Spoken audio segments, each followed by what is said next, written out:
Hello, Kehilat Darchei Tzion, on Erev Shabbat, Parashat Matot-Masei.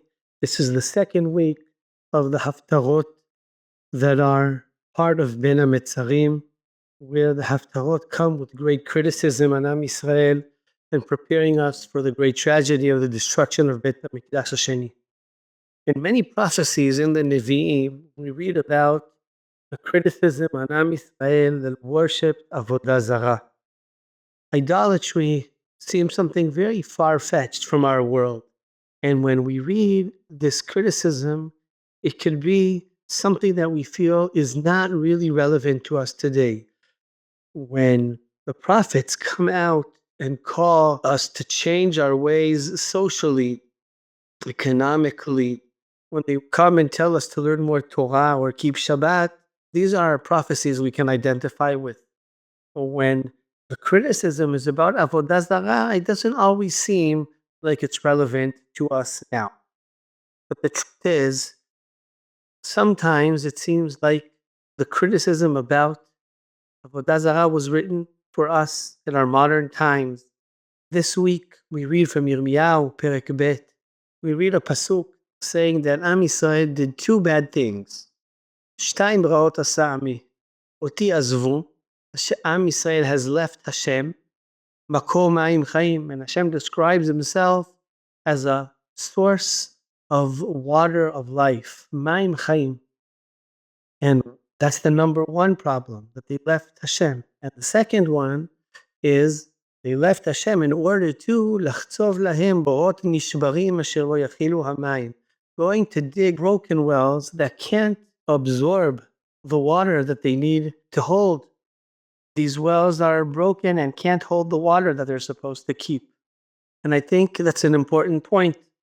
Professor Shalom Rosenberg, Zichrono Livracha, in his book about different important topics in philosophy of Am Yisrael, says that when we talk about Avodah Zarah, it's not only in the simple understanding that you're actually worshiping an idol of some kind.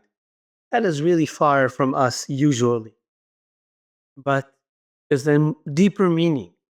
Avodah Zarah is the fact that you choose something else that is not Hashem. Us people, you look for meaning. We strive to have our life full of something meaningful. We want to do something important with our life. We're trying to look for what is our purpose.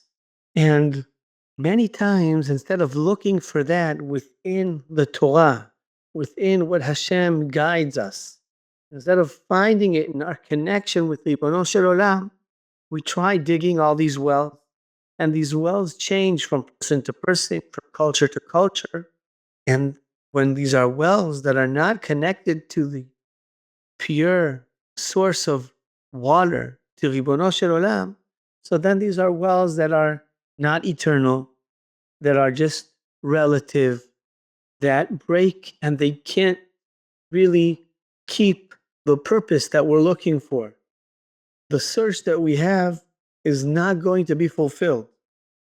So we leave Hashem, try to search for another purpose by someplace else, and it does not fulfill what we're looking for.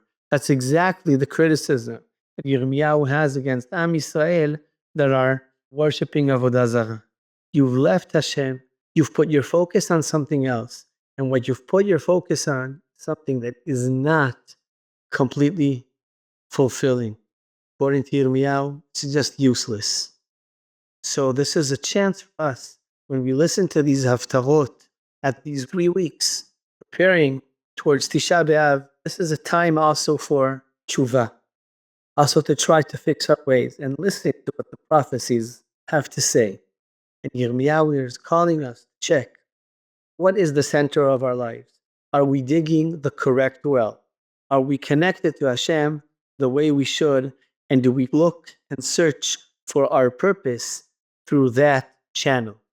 Shabbat Shalom to everyone.